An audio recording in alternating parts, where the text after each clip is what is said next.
Hello and welcome to Focus on Parliament on Civic Space TV, brought to you by the Center for Constitutional Governance. I am Isaac Kwagala, your host. Is the promise of democracy dying in Uganda?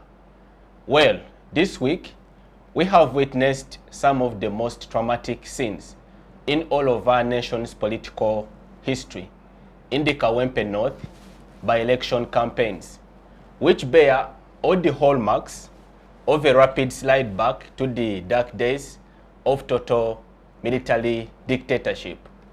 On today's edition of Focus on Parliament, we interrogate the question whether Uganda can still salvage its last of the dwindling democratic fortunes and in the process deliver free, fair, and credible elections.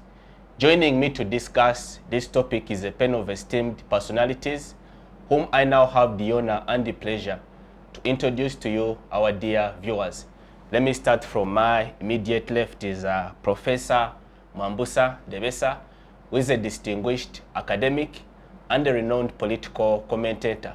Professor, it's a pleasure to have you on the program. Say hello to the viewers. Thank you, and good morning to the viewers out there, and I'm glad to be here in this space again to deliberate and share on issues of national importance, particularly the question of the national question, because from all indices of national cohesion, we are still lagging behind, and anything can happen in this republic. Many thanks indeed, Professor. Next to Professor is Honorable Rose Obigah, the woman member of Parliament representing Terego District. Honorable, it's a pleasure to have you on the program. Say hello to the viewers. Thank you, our host. I'm happy to be here, and I bring you a lot of love from the people of Terego. Terego loves you all. Thank you. Many thanks indeed. And of course, last but not least, is Dr. Tolit Charles Atiya, who is a mainstay on this program. Dr. Tolit is a political economy researcher, a governance specialist, and the associate director at the Center for Constitutional Governance. Doctor, it's a pleasure to have you on the program. Say hello to the viewers. Yeah, thank you very much. A very good morning to the viewers. Pleasure being here. Like you correctly recounted, last week painted very dark images. There's a dark cloud hanging over our country. And many of us were beginning to get depressed. But on a lighter side, early this morning, the wee hours of this morning, 3 a.m., I watched the the head of the UN humanitarian law agency, Volker Turk, appearing on a show where he was being asked just whether this is the time that the notion of human rights is actually going down the drain, and probably whether it is salvageable. And it was a BBC show. I have not seen that kind of candid hope in a man. I have not seen. He stressed a very interesting point. And I'll just summarize it in a sentence. He says, if it has to get bad, it has to first really get bad. But tomorrow will be a shiny day. I think Uganda has a chance. The irony, or the paradox for that matter. Let's pick it on from there, Doctor, and bring it back home. We have witnessed very disturbing scenes in the Kawempe North by-election. And you are a representative of a constitutional watchdog, the Center for Constitutional Governance, which has been consistently tracing the events as they happen in that by-election. Where could you say that the rain started to beat us as a country? Yeah, you see, I would want to illustrate this by using the experience of a train journey. I don't know whether you've taken a train yourself. Yeah. I think those of us who were born around mid-70s probably took the last trains. I took a train, I remember, from Toronto College coming to, as a scout coming to Kazi. And of course later in the world, I have taken trains. There is something about a train ride. If you were to summarize it in one word, it tends to be rocky. You know, a train chants, so there's always an upward movement, and you really never feel the slopes. You never feel it glide like a car, but it keeps chanting. You know, so just imagine the image of a gourd if you keep shaking something. It may look that gentle, but so the question is, Uganda has seen storms before, by the way. Uganda has seen storms. Uganda has experienced tranquility, or near tranquility. I remember, I don't remember the year very well, but there was a statement attributed to the Kabaka of Uganda at some point, when there was a big debate. I think it was the elections of 2006, where there was this debate of whether we want to continue with the peace we're experiencing or we want to rock the boat. And there's a statement that was attributed to him, because I think the campaigners for the motion of staying the course were arguing that, you know, we cannot deviate because this is what we've been looking for given the past. And you see, unfortunately, and in an attempt to answer your question, this has been the challenge for us in Uganda.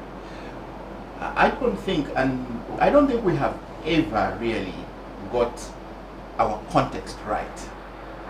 And maybe Professor will help us with this answer. The question of Uganda's political transition, if you have to curb it in a clear background and context, I do not think we have got it right, because there are competing views. You know, if I may further problematize this issue, if you took this from an Africa perspective, I make it a little bigger and look at Africa, and I'm looking at post-colonial Africa and the emergent states after colonialism, shortly after colonialism, or the colonial epoch. There was some radiant hope. I mean, if you look at the pictures and the videos at that time, even if many were in black and white, there was so much, you know, glamour. There was so much anticipation. There was celebration with gusto.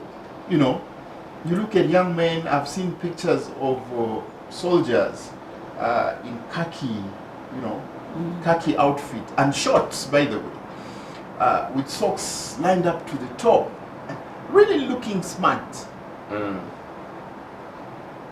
And the quick contrast to forward, if you come to Kawempe, you are seeing people being referred to as soldiers who belong to the National Army or police. I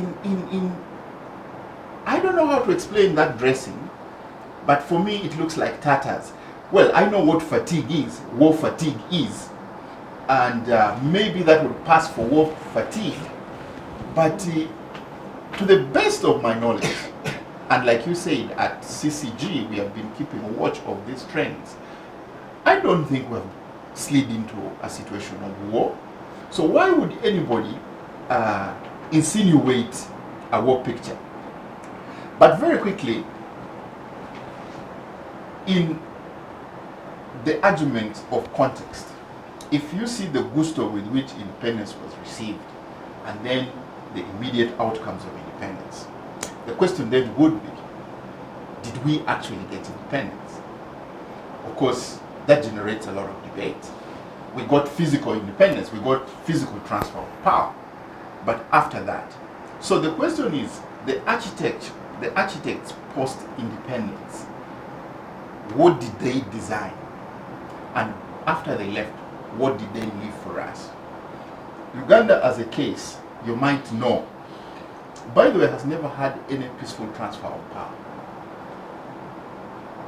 And that's one of the issues in our context. And I do not know whether the ladies and gentlemen who preside over this country today actually know that for a fact. Because as a good politician, as a steward politician, I think you would be yearning at your time of participation to ensure that there are some legacies. And by the way, what shocks me in political speak in Uganda today, I hear people talk about legacies. I have even seen medals being given.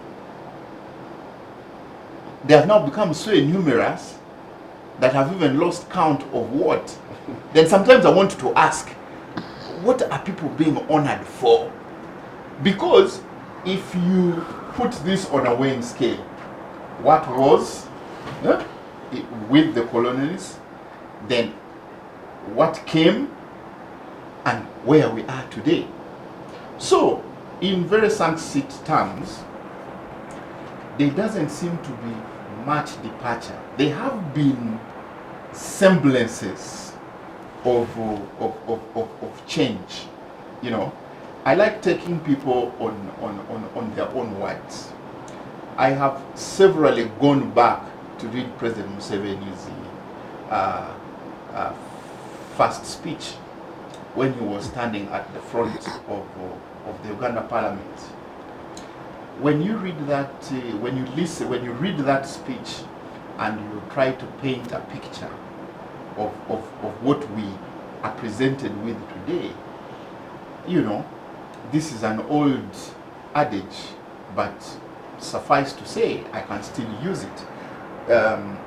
Whether that Museveni who read that speech and the Museveni today I see speaking recently in the several PDM tour meetings, whether if they meet, they can recognize each other.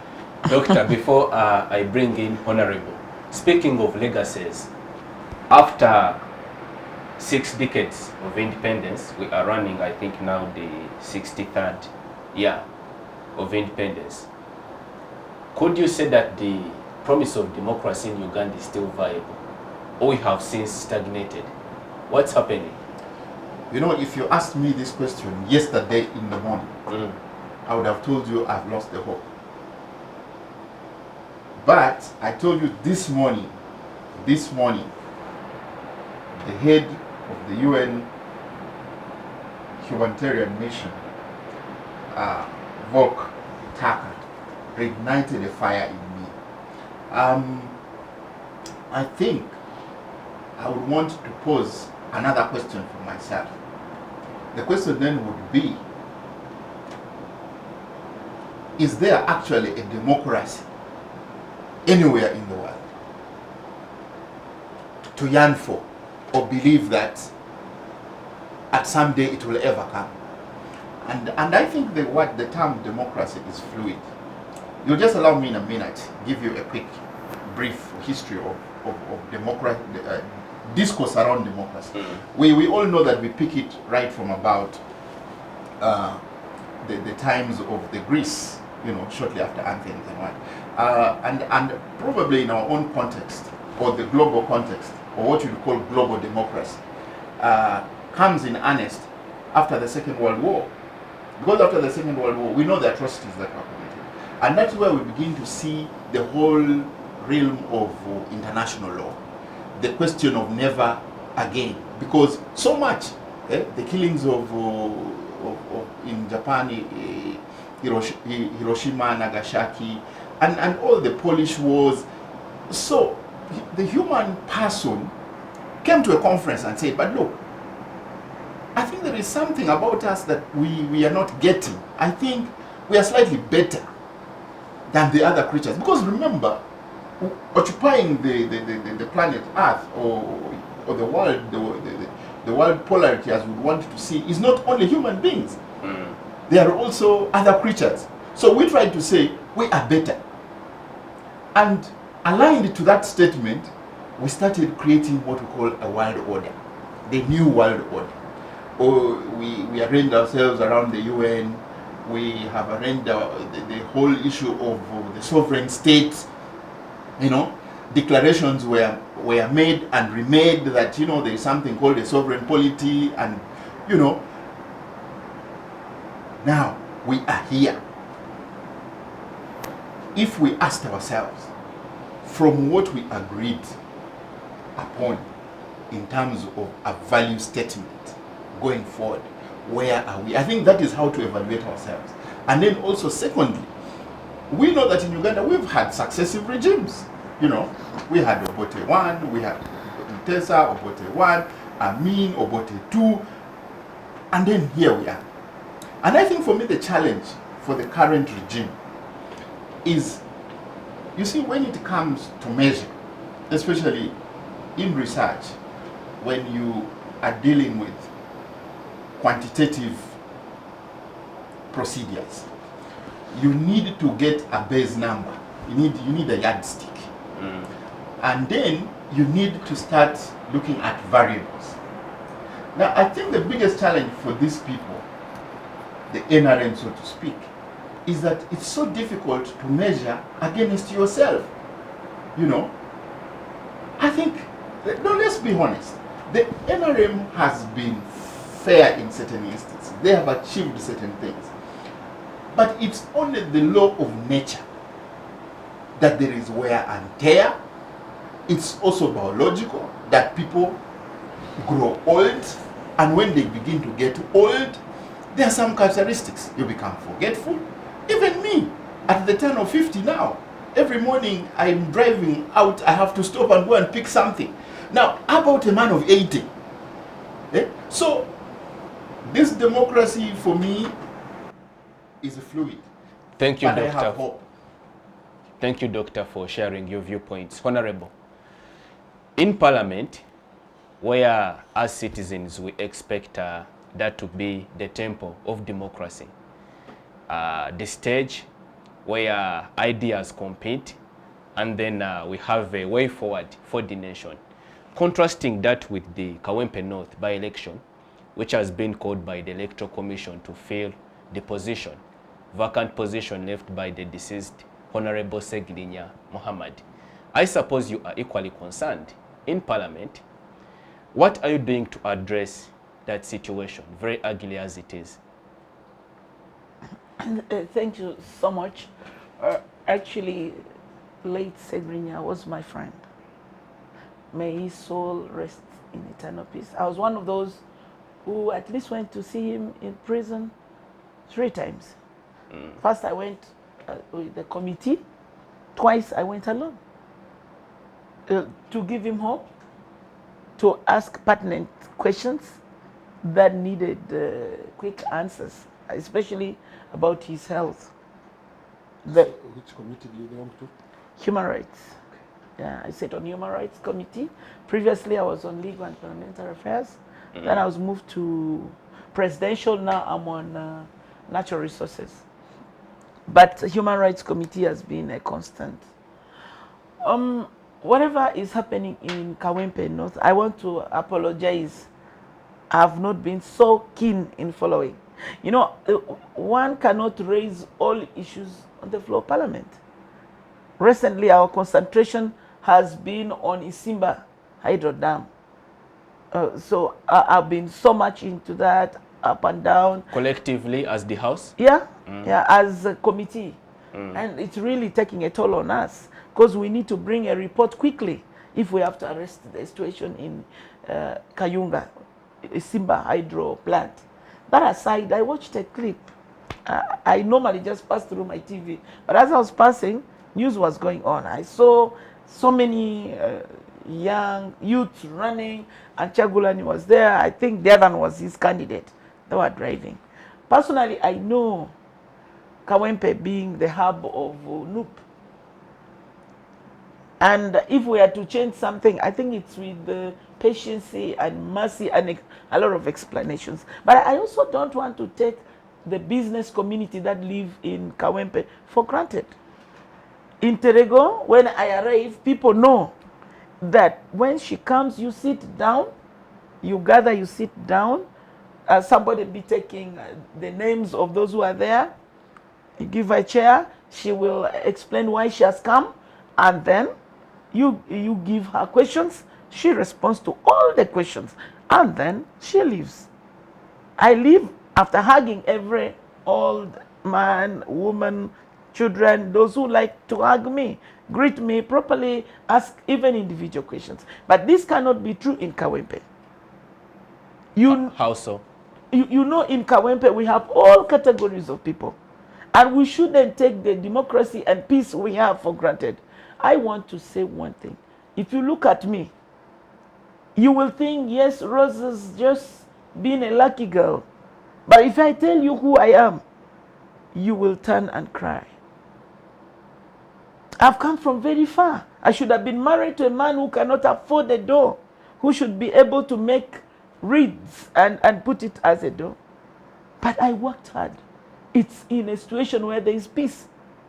And this peace is because we have democracy. And democracy should not be taken for granted. Yes, it's democracy. Yes, Uganda has arrived. No. Anybody should be keen and see what is the underlying factor. In a situation where we are going to allow mob, in the campaign of Kawempe, the one I saw on TV, we need an element of organizing the people. You cannot organize those people just by word of mouth. There must be something to scare them. But I don't mean any life should be lost. I'm also not a fan of beating. But there are people who fear nothing. I remember one case that came to Human Rights Committee. The guy said, you see, honorables have this photo. And it was in Kawempe.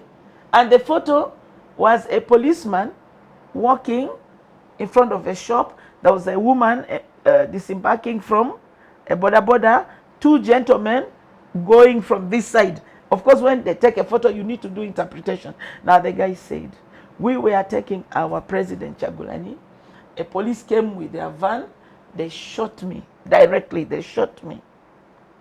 Now, and this is the policeman. He did not focus the fact that he's not dealing with fools. I said, he shot you from the police van? He said, yes. I said, this same police, did he jump off that? No, he remained on the van. I said, did you exchange the photo? Can you see? He said, he started crying. Well, of course, we had now interpreted the photo. Later on, we got to learn, these people were taught, when you see a canister thrown, grab it quickly and throw back. As he grabbed it, the thing burst in his hand. It cut the form.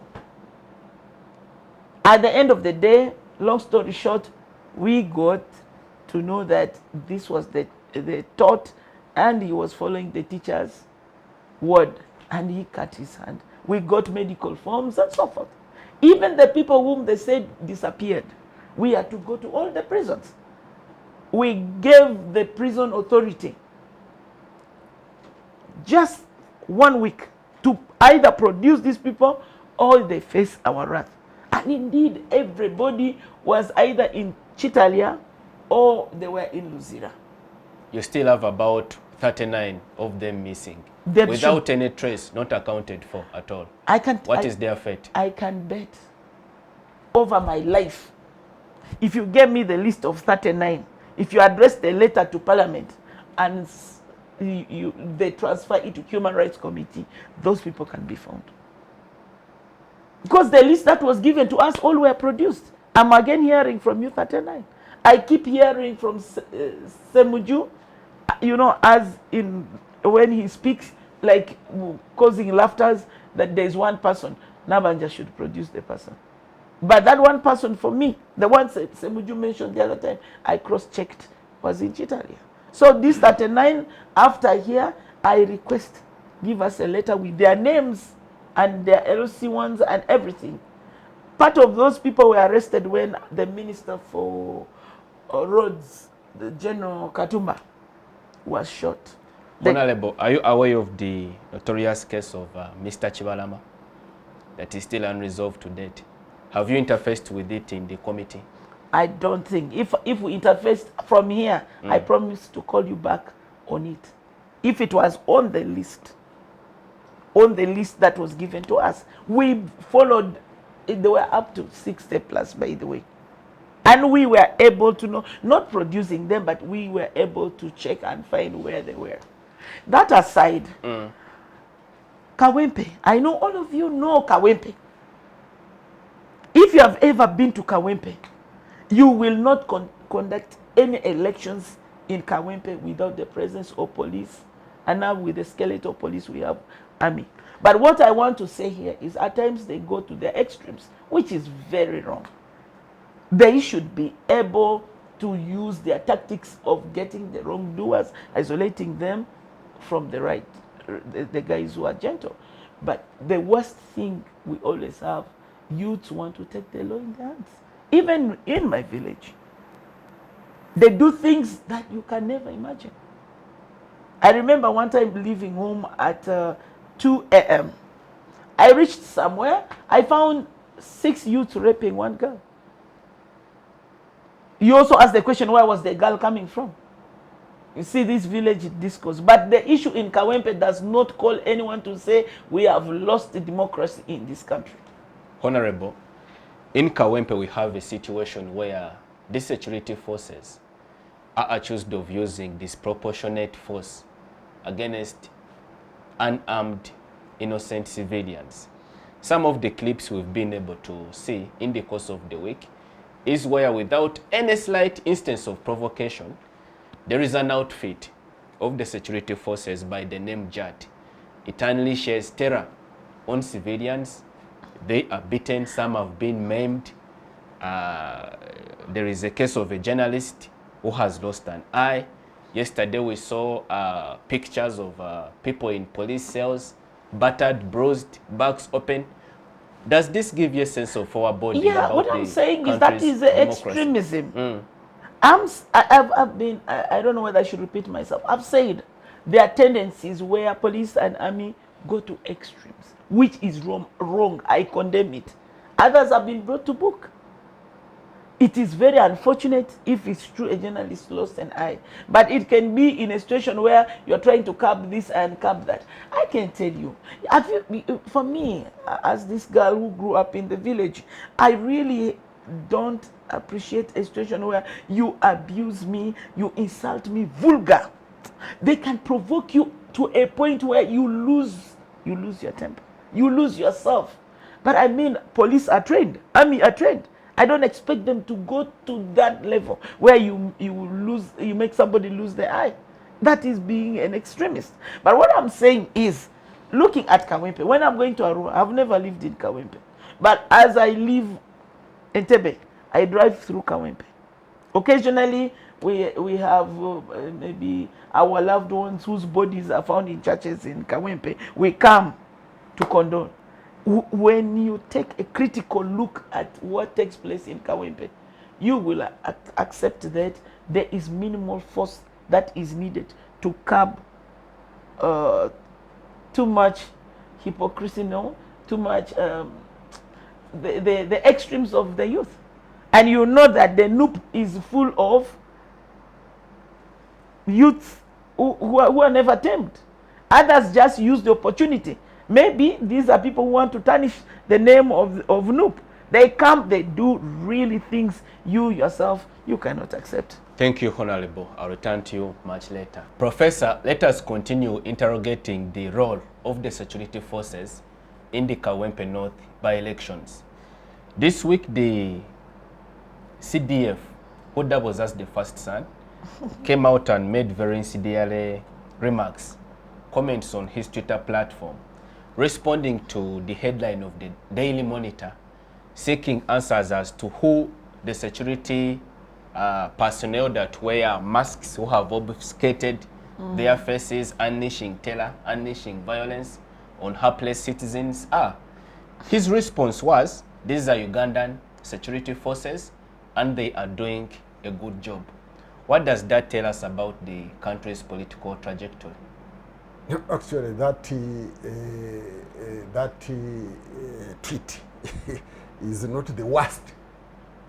Yesterday, I saw a tweet trending. It was in Runyankore by the CDF, and he said, "We are not yet. Tunaba, tutukabiri,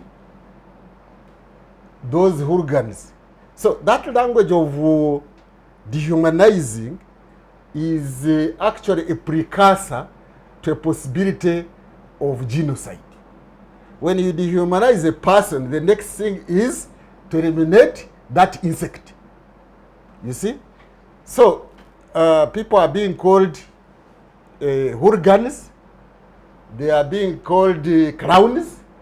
MPs are clowns now. They are being called baboons. They are called all sorts of names. So actually in that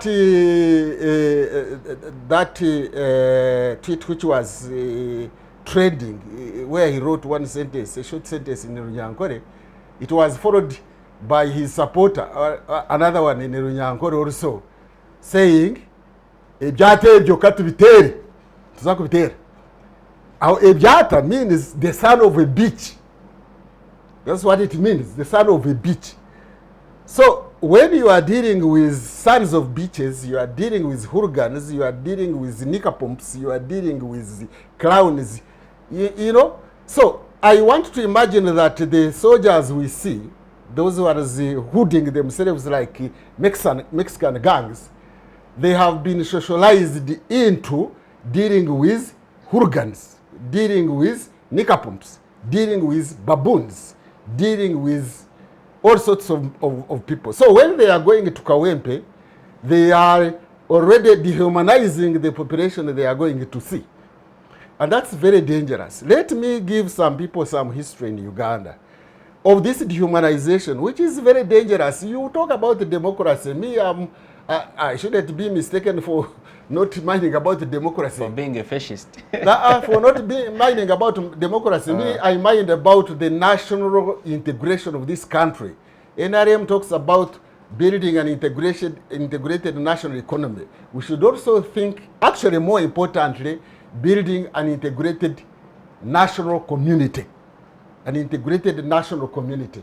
Because if we don't do that, we are in the Great Lakes region and we are prone to violence, genocide, and all sorts of things, and even failed state.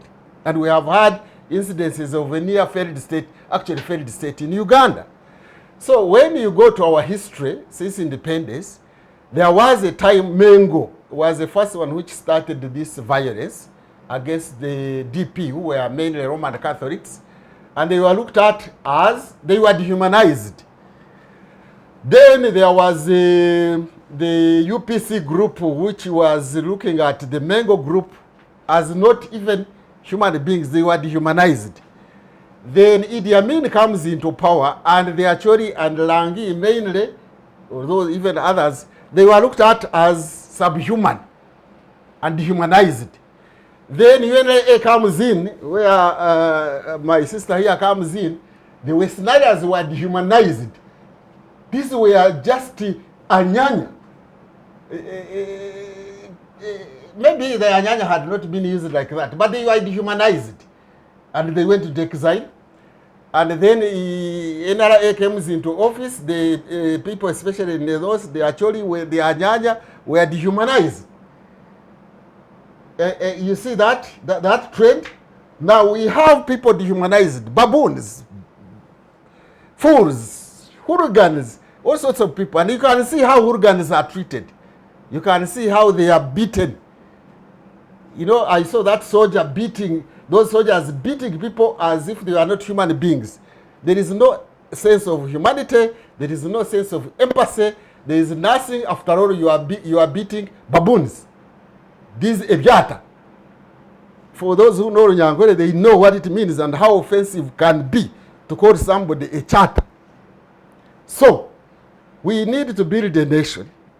All indices of nation building in Uganda are absent, or not absent. The national cohesion indices indicate that we are not so well. We are not so well in this country.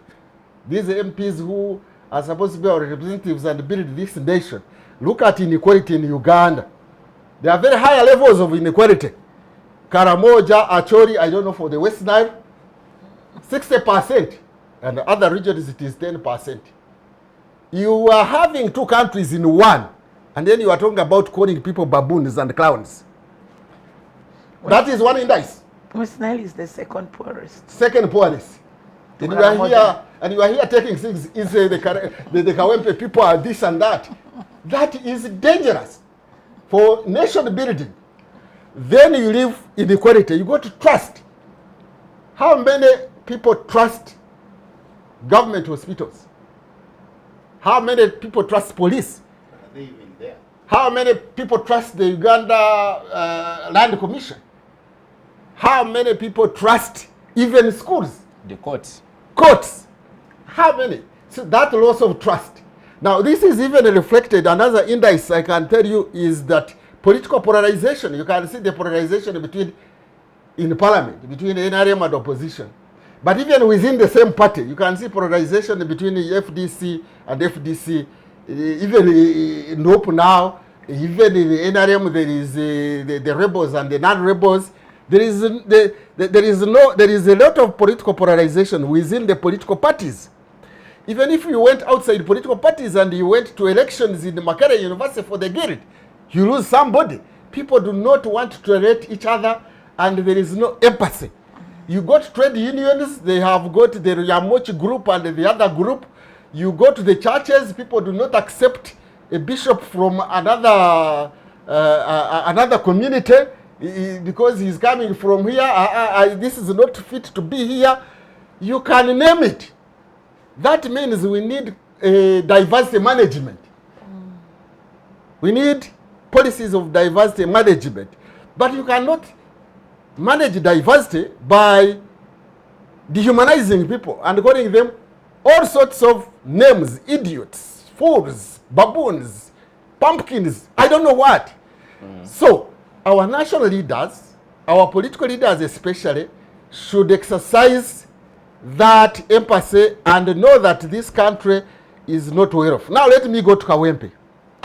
Kawempe in particular, and the soldiers and their actions.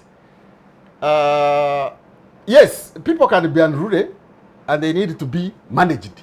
But you don't manage them by that excessive force. That is one. But two, and more importantly, you don't use double standards or segregative application of justice. People need equal justice. You saw how this NUP aspirant was beaten because he attempted to have a procession, they claim, when the Electoral Commission had not allowed it. That was, I think, Thursday.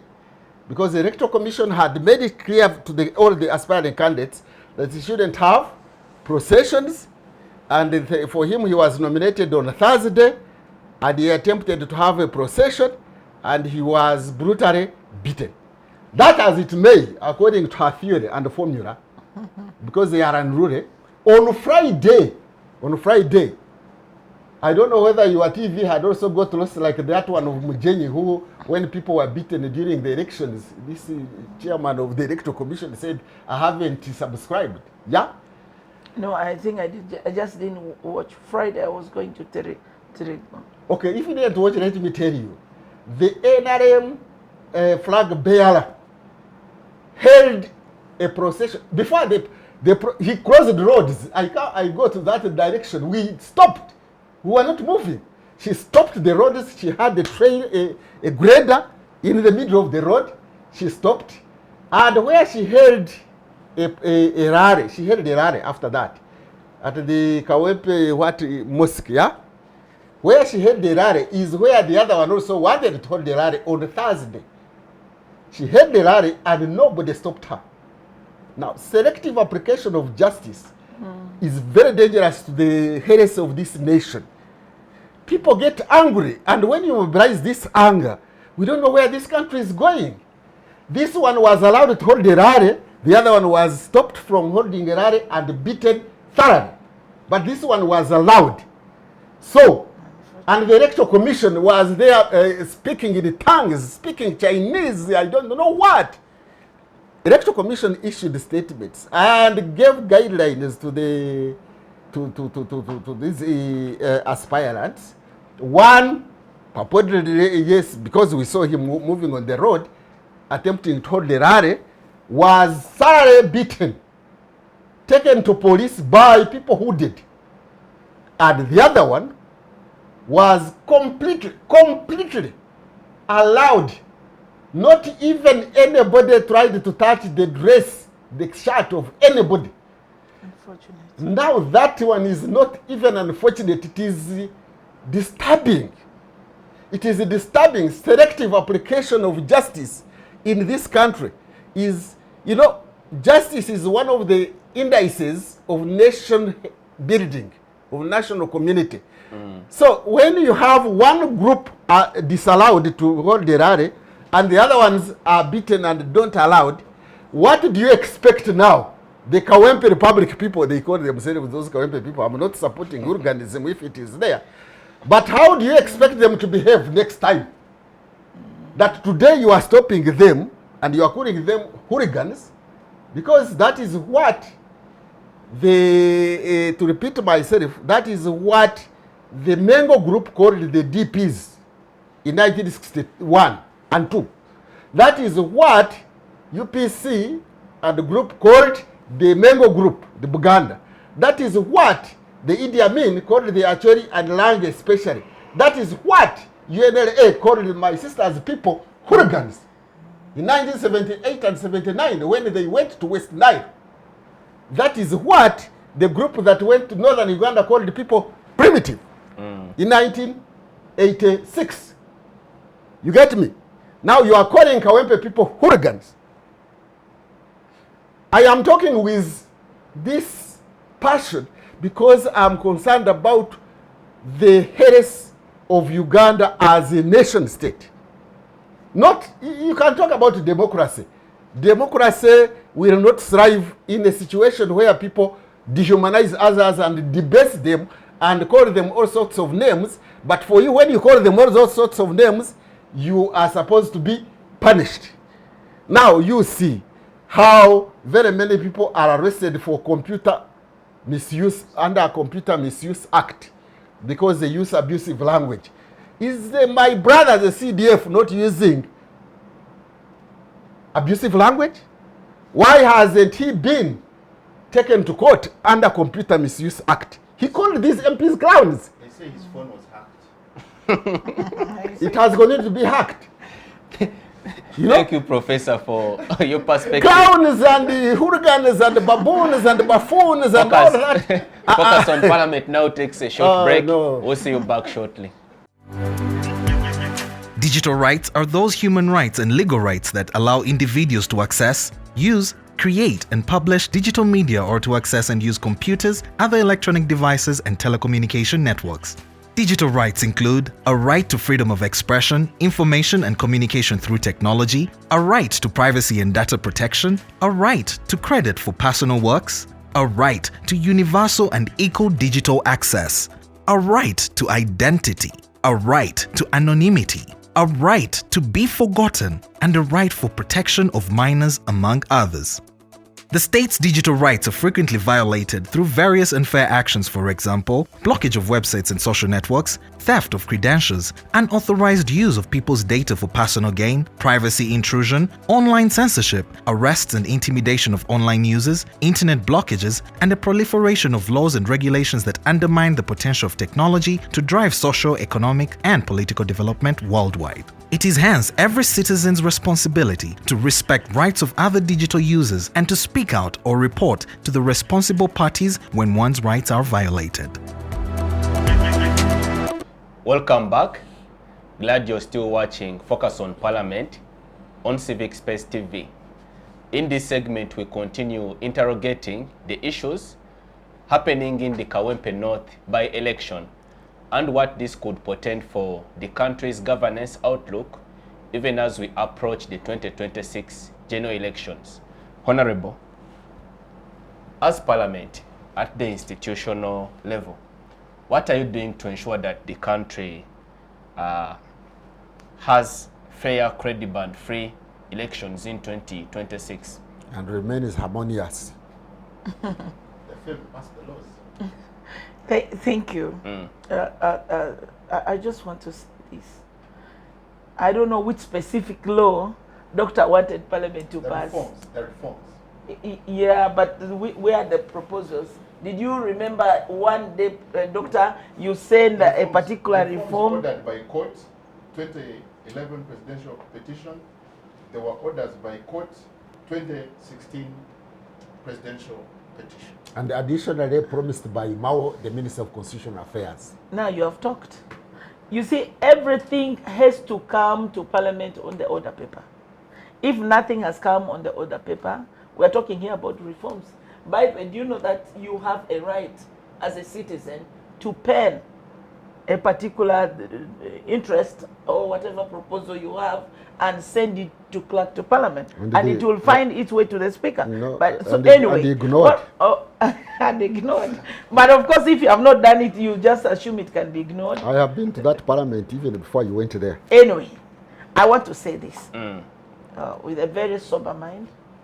But first, have you pushed for the reforms, individual as members of How do you Parliament? push for a reform? I have never pushed for any reform because I have not come across one. Don't you feel the need to have electoral reforms to address the loopholes in our elections governance setup as a country? I would like you to be specific, especially on what? You a participant in the elections. Yes, but I mean, a direct interested party. Haven't you observed any loopholes? By the way, let that me need to tell be you, you fixed? people look at us and think when we go for campaigns, it's a smooth drive. But not everything needs to reach Parliament and it should be in a form of reform. I don't know if you cannot be specific, like this is the article or this is the section we want you to change. Honestly, I don't understand what I'm supposed to do. Honorable, the issue of finance, the level of monetization of elections has become an issue of almost exclusivity. Right now, I mean, I would desire to go to Parliament, but where do I get 500 million shillings? I agree with her. As a university All lecturer, the regalities you are talking about will come to nothing unless there is a political mind shift change. Okay, I want to give you confidence, Doctor. The people of Terego will tell you, I arrived in Terego without even a bicycle tire. In my pocket was 500,000. But I gave a range of over 19,000 votes. Yet this is somebody who is a wife to the minister, and he was by then State Minister for Internal Affairs. It's not always that you must have that hell of money. I can be a testimony to you. I didn't have money. My family looked for literally only 20 million. One, for my nomination. Two, you cannot collect people. There is a bad precedent set already. And I would say this is set by my party, NRM. You see, the president tells us when you go, don't give money. But when he goes, he gives a hell of money. Then people see us at the lens of president.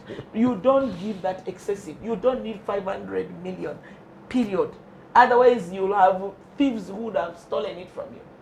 I will give you a trick of how to give money and it reaches people. I came here for a talk show. I was given water. Why did you not give me water? Because when you call people, it's courtesy, really. You don't need that big money. No. You can win elections even without money. How about opposition? Where do they get money from? Not everybody who goes must have money. Anyway, I want to assure Ugandans. Honorable Rose, you're going for an election. Are you going without money? I said I'll go with the least. Out of all the 20 countries. million. No. This time more.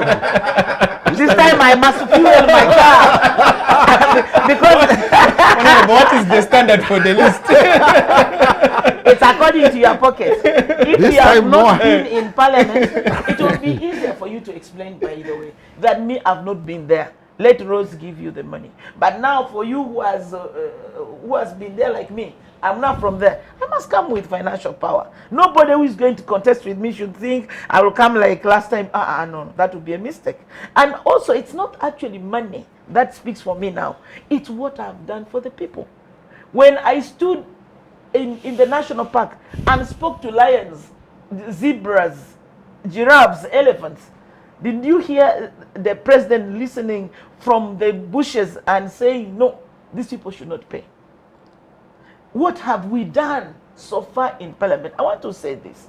When you say the issue of money, it's me and you, our civic responsibility to tell our people, if you want quality leaders in Terego, some of my colleagues will go, even if with sacks of money, will never get the confidence of the people. And they will not see Parliament. I bet this today. Today is a Thursday, right? Or Friday, whatever. So it's not money. It's the labor. It's the time you give to the local people. Many people believe our people only look at money and they take it. Our people this time will tell you, you'll give us this money, but you're not going back. Will give us this money, you are not going to Parliament. They listen, give them time to ask questions. Whatever they have not understood about you, they will ask you. Whatever others have told them about you, they should be able to ask you and you answer them. But I can tell you from the bottom of my heart, if there's something lost, not all is lost. I want to strongly condemn the beating of Wananchi, the beating of people.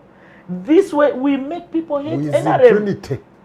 You can't assault people with impunity and you don't feel the pain of a person who is screaming. This is wrong. I've always told my government, and I want to be on record, it's the love we show to people, the empathy. And I want to say this, Professor, at your level, I don't expect you to join a rally and then a parade and then no. But I also want you to know there are people who come with ill motives. Ill motives. You can handcuff them and put them aside. Don't necessarily hit them. You know, these are youths. They come with excitement. Let's find a way. But you know, when somebody comes with a big stone, is about to knock you, I don't know how you handle these two situations, but not to pluck out somebody's. Them and they run away. There are people who don't even believe in tear gas. Let me share this with Rose. I'm a listening girl. I will always listen. Rose, you might know, I am a researcher as well of security and security studies. I have taken a lot of interest in terrorism and its growth curves. One very interesting thing that emerged and that clearly showed the danger of stereotypes was the bombing in the United States of Oklahoma. A gentleman called McVeigh emerged. He had been in the US Marine, was actually a decorated soldier. When the bombing of Oklahoma happened, the media, in its usual fashion and razzmatazz, because of a notion built, a stereotypical notion and image built, the terrorist then was a mid-size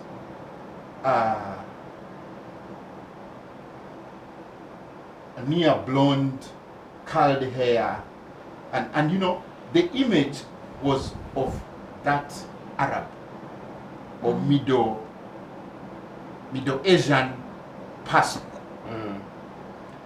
So for a couple of days, they ran stories, and everybody knew if it's a bomb, it is some Arab film, it is some Muslim film. Even in this country, it is happening. Look at all the cases associated with the terrorism. There are a number of Muslim people or people with Muslim inclination who are lying unattended to in Luzira here or in Kitalia. But the point I'm making is that when eventually it turns out that the person who had executed the Oklahoma bombing was actually an American, America was caught in its own tracks. They were in shock. Everybody was like, really? An American? Now, when you bring this situation to our case, we are building a very dangerous notion. You see, political competition, and underlying the word competition, means that these are political organizations coming up with ideas and throwing them out there in an arena to compete. Nope. And I'm not a supporter of Nope, and I don't speak for them. But I would love to trust that under the cap of any Ugandan being free or have freedom to associate, have freedom to belong, the young people we are talking about, and not everybody in Nup is young, have chosen that is where they want to be. And they have a right to do that.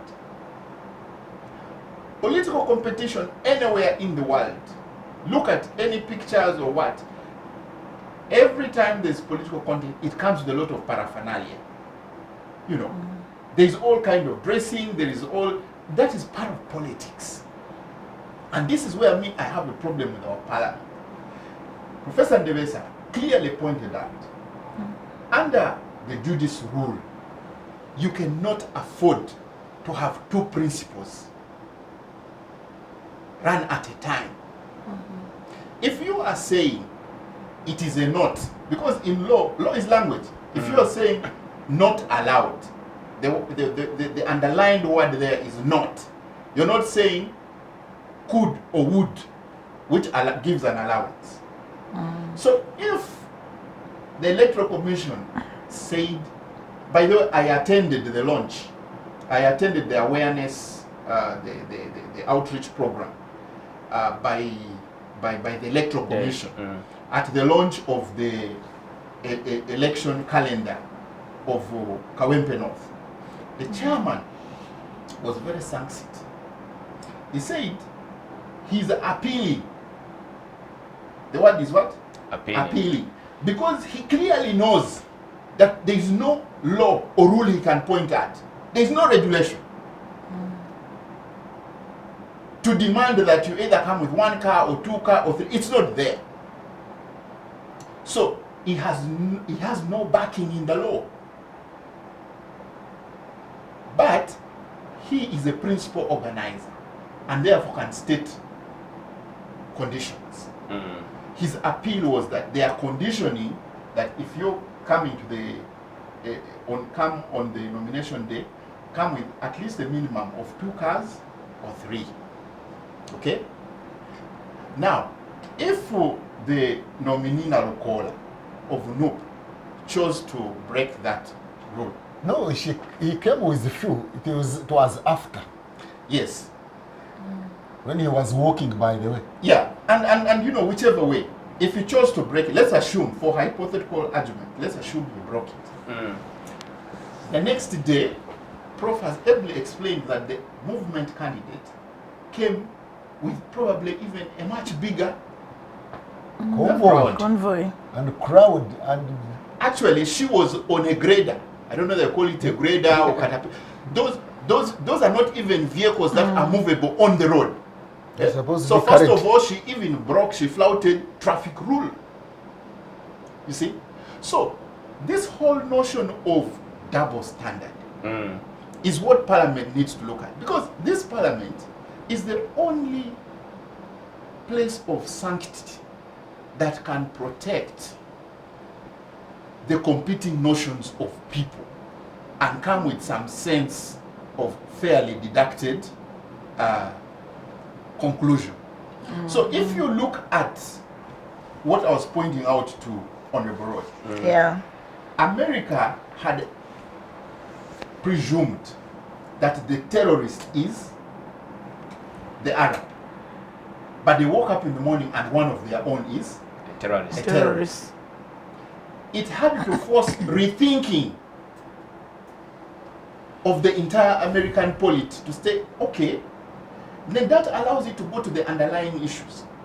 Because yes, there's being a hooligan, there's me, the hooligan. But the other question is, what takes me to hooliganism? But who is the Honorable? hooligan? No. Anyway, just for purposes. You see? So, and that's why I want us to concentrate. Who is the Yeah. hooligan? The issue of, one rule for the other, another rule for. Then the issue That's dangerous. of presumptions. And then the other is that there is duty. Parliament, you see, in a democracy, there are duty bearers and duty holders. Who is this hooligan? How did he get there? And I think that is what we should solve. That is the issue. Honorable, can you address those yeah, issues? I want us to carefully look at this. One, the issue of security in any country should never be taken for granted. Any country without strict security rules is a dead country. Two, the issue of But I hope security is not security men. No, not security men. Sanity, where people are secure. For example, if you let things go, even those in Kawempe North, the tycoons we have there, I can tell you, the day of such a match, other people break into their shops. And so we need security team there. I've said I condemn every action of beating people with impunity. Two, the issue of competition. Selective and what about selective application? Selective application of the law. I condemn it. In What totality. what are you doing as Parliament? Let me say, allow me finish what I'm about to say. One, on a day of elections or on a day of campaigns like this, the Electoral Commission is entitled to all the police, all the vehicles of whenever they want to pick a vehicle or aid to help them. Here I will ask Electoral Commission. This is a thing they closed an eye on. They wouldn't have allowed the NRM candidate move and then they stopped the news. Nope. I can tell you when I was controlling campaigns, I worked for Electoral Commission in Obongi, where we have Caps Fungaro. And then the strong NRM candidate. NRM just gave us one candidate. I managed it single-handedly. Fungaru won, but he went on radio and said, I took a whole box of pre-ticked ballot papers. I picked it from Army. And when he won, I said, Fungaru, look at this. Who told you? Give me the clips. You see, people live in anxiety. When you go for competition, it's not the number of vehicles. It's not the grader in which people see you. It's the humility in you. The words that come out of you.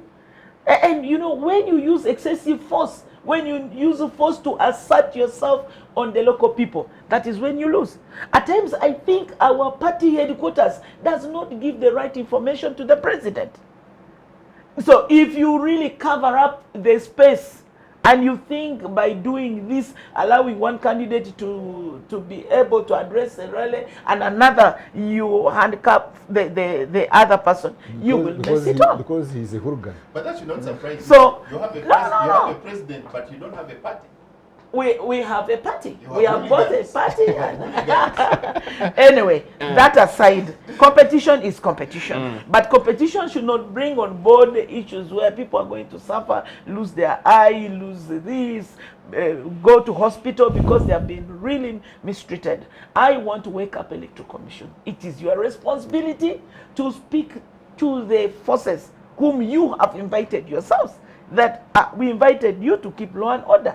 You can keep law and order. You can scare these people with the tear gas. You don't have to beat them unless they also come with that pressure. I did not say that these are hooligans. I said they are, at times youth can be misused and they turn into something else.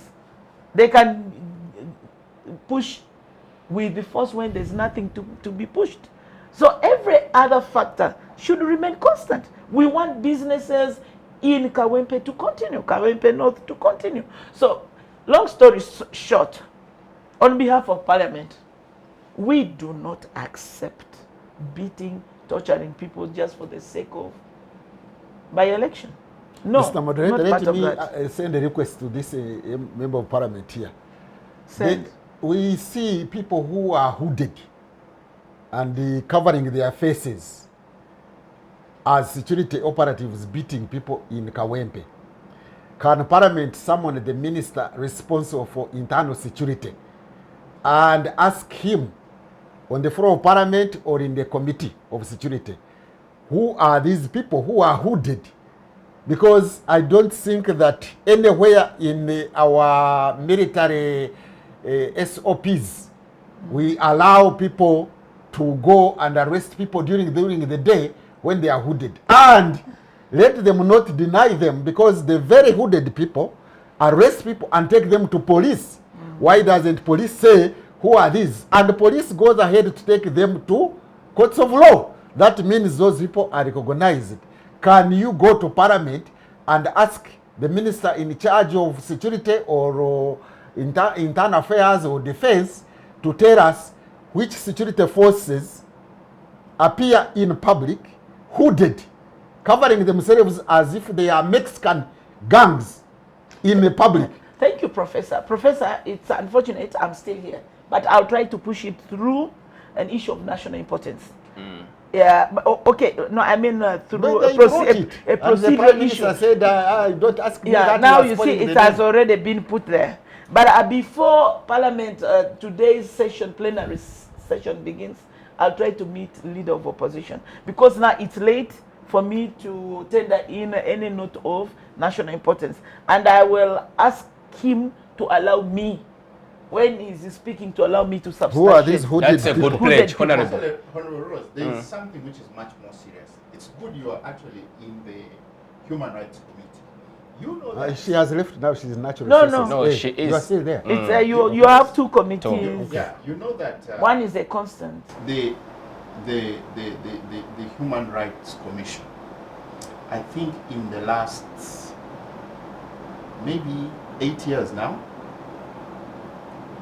has severally, and I want to use the word again, severally reached a conclusion of people who have suffered abuse, particularly from government agencies, security agencies, or even individual security people who have been found guilty, and gone ahead and awarded compensation. I don't know whether to you as a person, or to that committee, or the chairperson of that committee is aware that compensations have actually never been paid. There is hardly any money. This government is so flagrant. It's so adamant. No, you will get the award. As a human rights lawyer, I have tried with different people who have come to appeal to me to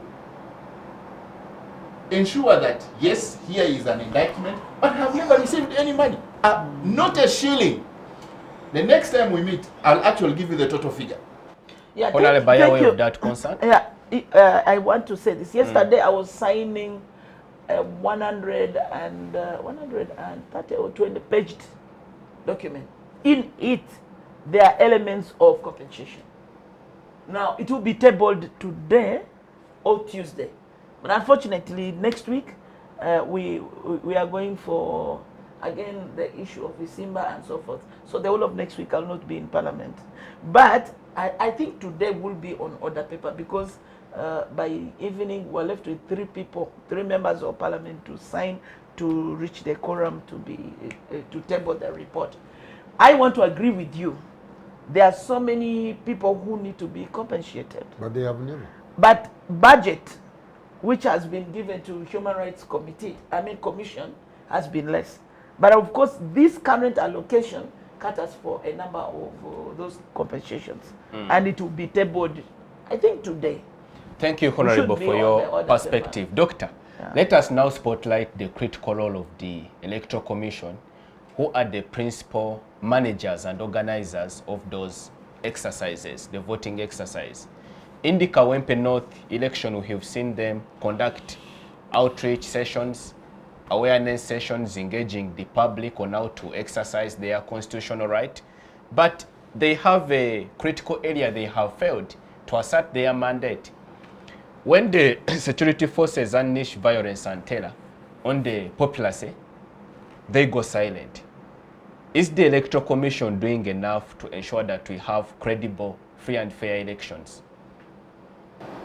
Well, you see, I sympathize with the chairperson of the Electoral Commission. I sympathize with the members of the Electoral Commission. What we have, the kind of framework that they are subjected to operate in, I think the best word for it is that the NRM is playing what they call political pandering. You know, they give with the right hand, they take with the left. You see, there is, first of all, an issue with the composition of the Electoral Commission. In a multi-party dispensation, there is nowhere where there is a thriving democracy, where you have all members, 100%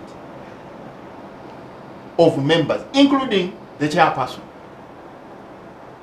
being members nominated by a single party, and particularly the party that is the sitting government. That is already a no fair play. There has been an attempt by the other political parties to argue that they should be able to second, even if it's a minimum of 2 or 3, because in a democracy there must be a dissenting voice.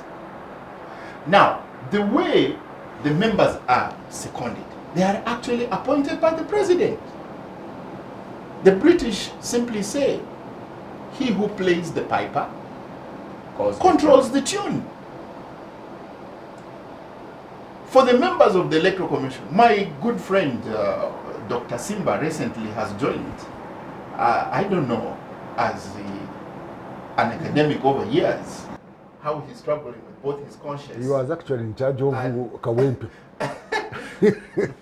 So then you have a reason to believe I would like to meet him and have a conversation. You compare notes? Yes, I hope he's not going to turn out like the Museveni of 1986 meeting the Museveni of today. And whether they can recognize, I hope he will still recognize me. So the issue here is that is a difficult question, because the apparatus is not properly calibrated. You don't expect, you know, in the physicists will tell you, once you have a wrong calibration, if you're expecting 1.6 milliliter and you press the pipette, you will not get that.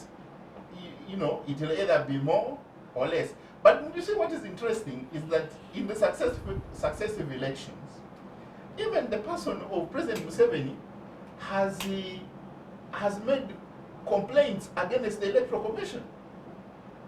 You know, so I don't know whether he's playing to the gallery, or He's being real. or he actually feels genuinely. He's being real. So Yeah, The Electoral it's been Commission genuine. cheated him. Yeah. And, well, you see, I just want to say this, Doctor. I worked for Electoral Commission.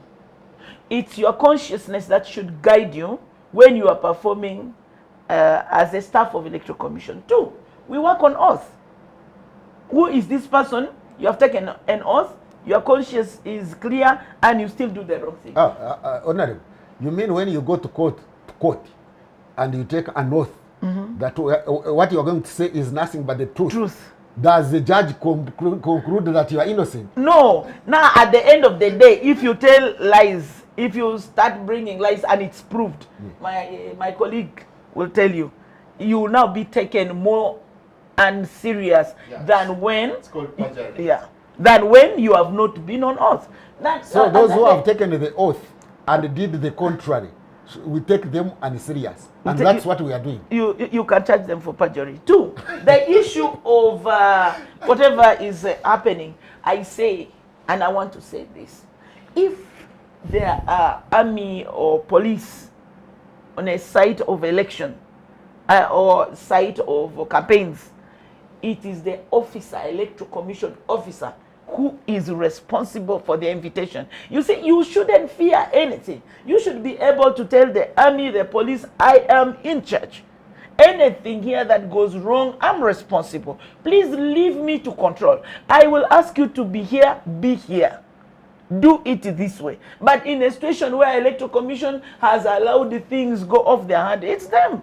It's them. It's not Parliament. It's not even the President. They will ask you, you want us to do this or not? You say you are here over exercising the power I gave you. But the Electoral Commission in Kawempe now has gone to sleep. No, but they shouldn't allow NRM office to run. Honorable, some comment. The spokesperson of police was asked as to who are the hooded people, and he says, I don't know them. They are not our people. The spokesman of UPDF was asked, who are these hooded people? He also said, well, I don't know them. Now, how will the Electoral Commission bring those to book other than also giving up? Because the people in charge of security have disowned that gang. And yet the gang takes people to police stations and they are booked in. Yeah, what I'm saying is, unfortunately, I've not really involved myself in this thing of Kawempe North. I've not even seen the wooded people. I told you I actually thought Kawempe North is Kawempe South. And you corrected me and said, no, this one is not a slum. I can assure you the biggest houses in Kampala are in Kawempe North. But what I want to say, the Electoral Commission can have a meeting with the hooded people, assuming they are there. Now that you say that, them. Of They course, are hooded. you are in a territory of elections taking place. You either hood or you explain who you are. But for me, I cannot justify whether they are there or not there because I've not seen. You have said the spokesperson said this. Unless I Google, I have not. It is good to accept ignorance of something so that you are able to learn. But the truth remains, the Electoral Commission right now is in charge and should not be pushed to the wall and say, oh, you can do whatever you want. And then things will go off hand. And people will vote in anger. Thank you. Doctors, you conclude. Yeah, I just want to conclude this way. Again, whenever I look at the Electoral Commission, the Ugandan Electoral Commission, I love to, to put it in context of Africa as a whole. Because, we are faced with a similar situation. Most countries.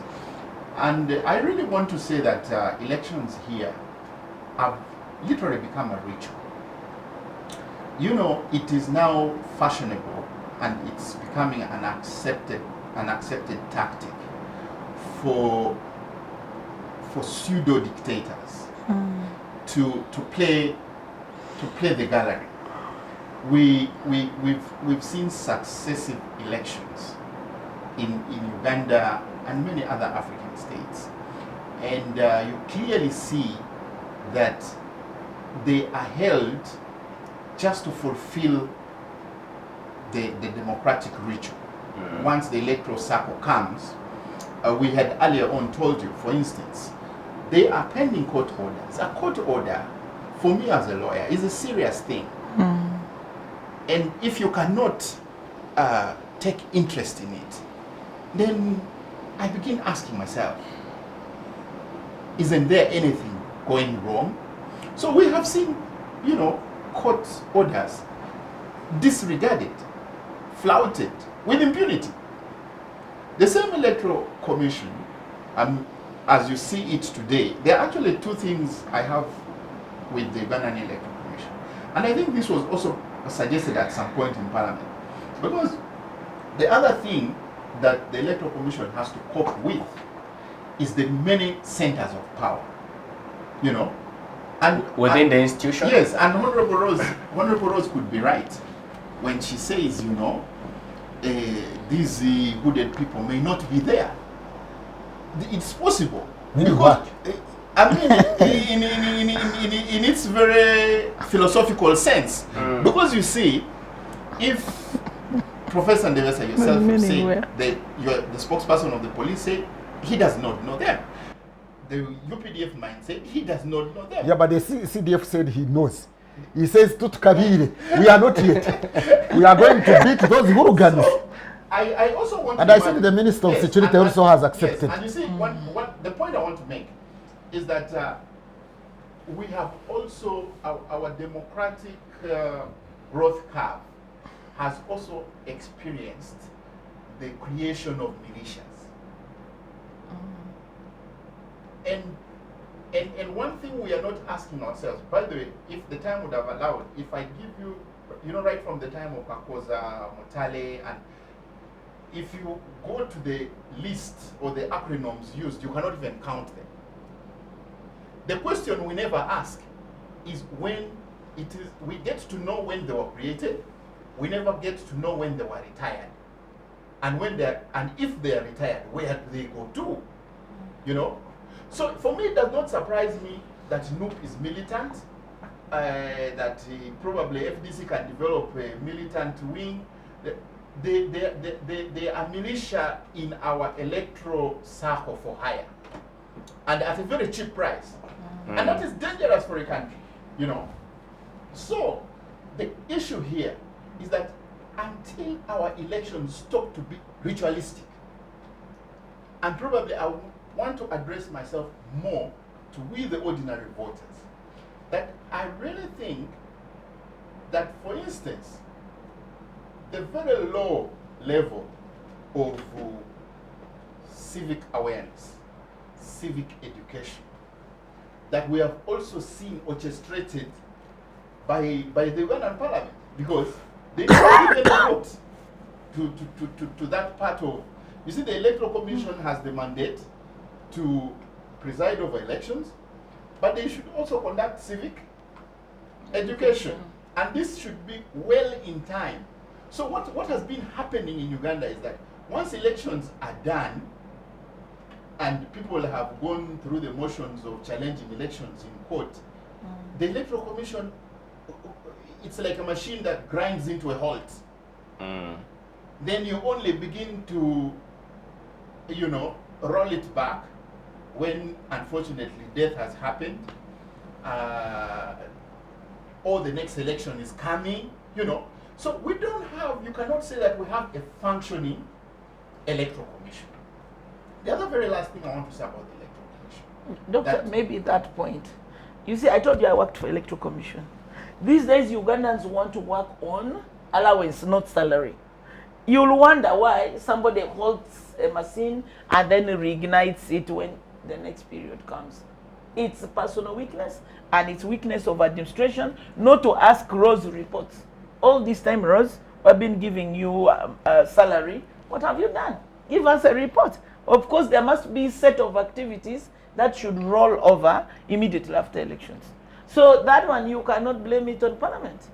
What should we have done? We have given them, by the Electoral Commission, money is one that is not so much tampered with. It's given because this is elections. And and they deserve to handle all elections. But Honorable Rose, let me ask. You see, there are institutions of accountability in this country. You know, the IGG, the Auditor General, you know, and these people follow up public functionary accountability and bring this to you. The reason why I'm saying Parliament, because you see the buck stops with you. This issue is our issue. What do you mean by that statement? Huh? What do you mean? What I mean is that they have a delegated power. This should have been our concern as citizens. These ones who are called clowns have power. No, they are. Doctor. Professor just wanted to. Yes, Doctor. In a The people would minute. dehumanize us by Delegated power. We would expect that since they are acting on our behalf, they should be asking these questions on our behalf. But like Professor is saying, the questions are not coming. So maybe we just need to increase a bit of civicness, awareness by telling the ordinary people that, by the way, these members of parliament you are sending are really not representing you. Maybe we shall have something better, you know. And this I'll leave to Rose. I don't know how you reached that level. We're not hearing any noises. It's not all about making noise. It's about bringing serious out noise. facts. Yeah. Serious noise. Yeah, but I've told you, we are Electoral giving money. Commission. We are giving money. I've just said we are giving money to the Electoral They Commission. were captured. Nobody is asking The about Parliament it. was captured. It is still under captivity. Thank you, Doctor, for your perspective. I am afraid we are hard pressed for time, but before we conclude, Professor, on the issue of the trajectory, the political trajectory the country is taking, do you share a feeling of foreboding that this could lead to an implosion or an explosion before even the 2026 general elections?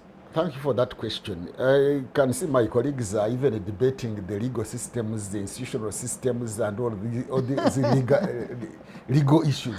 The issues of the day will be solved from the political arena.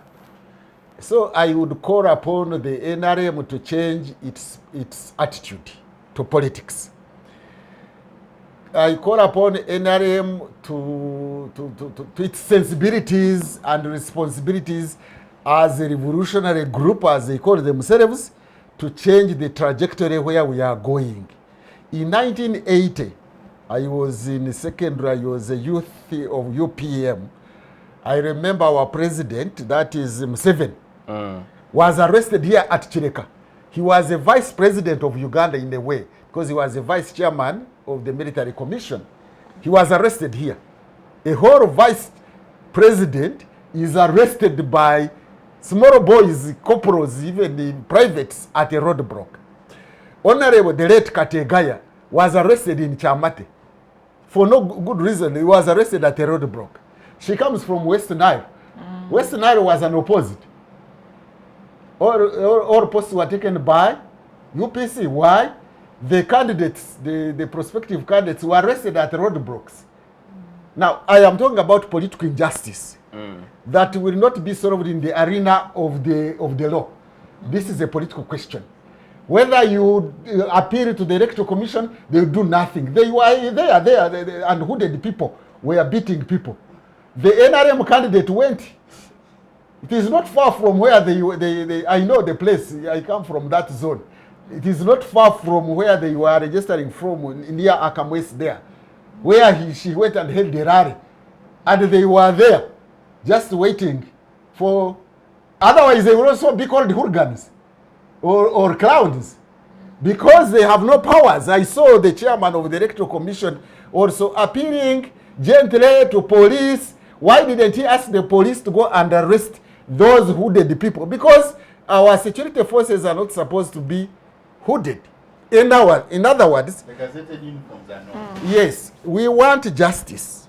We want justice this time to be seen.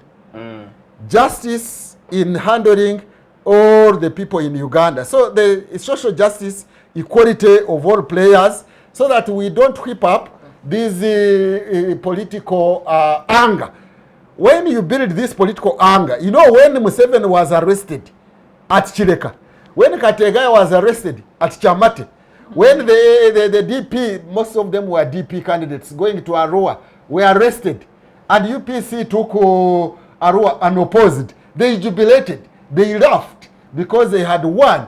But you have won unjustly. And so when you squeeze these people, they go to Parliament, the Prime Minister tells them, how can you say that in my presence? You know, she was trying to show her tigritude. They say a tiger does not display its tigritude. You don't have to go there and say, as I said here last time, the head of the family does not tell the children, look here, don't you know I am your father? I am the head of this family. No. The moment you begin displaying that you are the head of the family, it means there is a problem with you. So anyway, the Prime Minister was saying that, you see, don't say those in my presence. And she was not prepared with anything, as I think Opio was saying, tweeted. You know, she doesn't have a notebook. She hasn't written down anything. She just goes to the podium to display her tigritude. What am I arriving at? NRM should have its sensibility to exercise justice, and justice not selectively. We are talking about during elections, you do not arrest one group and leave the other group. During elections, especially these by-elections, there are always vehicles with no number plates. The Electoral Commission is there. They see those vehicles with no number plates. They do nothing about those number plates. So the Electoral Commission is helpless. Parliament is helpless. Civil society are helpless. The issues are within the high command. It is the high command which will finally make a decision, and I want them to make a decision based on their revolutionary sensitivities. The other day when the courts of law, the Supreme Court made a ruling about the court martial, I think the president and his son, they told the nation that we shall have a high command meeting and decide the way forward. So that high command, I would like to appeal to its revolutionary sensibilities, that if you squeeze the population and they have no justice, they use the parliament, you don't listen. The police spokesman says, I don't know who did the people. UPDF spokesman, I don't know who did the people. So what do you want people to do? And there is this woman who is normally shown on NTV on Friday when there is this program called what? This one of laughter. It used to be in Nandutu. The laughter program is called what? A segment on NTV. Yeah, it is on TV. She says, hey, abantu bagoyingewa. You know, you have seen it? Skati to goyingewa. You know that goyingewa, it seems to be laughable, but people are going to use unconventional, unconstitutional means. One way or the other. And this country will tear apart. I will repeat it that in 1961, those who laughed later were laughed at. In 1971, those who had been laughing were laughed at. In 1978-79, those who were laughing were laughed at. In 1981 up to 85, those who were laughing were laughed at. Please, we want this country as a harmonious country. We want to build an integrated national community with an integrated national economy. But if people think that the others are baboons and hooligans and clowns and all sorts of names, and you debase them, dehumanize them, when you make those statements and you dehumanize them, then you as leaders, you know what I'm driving at. When leaders dehumanize opposition the way they are doing it, especially NOP, then the other hooded people, whoever they are, will go and kill these cockroaches because they are baboons. They are baboons. What do you do to a baboon? You just kick the baboon. And those people who are in positions of responsibility should be very sensitive about also abusing people. Like that tweet which was responding in support of CDF and saying, You are lucky you don't know what the term a charter means in Runyankore. The sons of a bitch. We are going to beat them. Not yet. We are not yet done.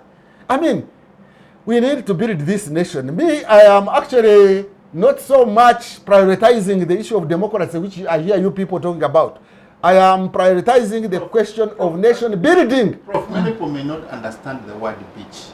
The English word bitch means a female, a bogus female dog. Yeah, that's what it means. A charter is a puppy of the female dog. I must appreciate you, my guests, Dr. Tolit, Honorable Obigah, and Professor Ndebesa, for your able participation on today's edition of Focus on Parliament, and for your excellent patriotic reflections to the citizenry out there. Many thanks to our esteemed viewers for your company and for your time. Many thanks to the production unit for keeping us live on air. Please, our dear viewers, engage us on our various social media platforms. We are on X, we are on Facebook. You can watch this program on our YouTube channel and also subscribe. We'll see you next time. Be blessed.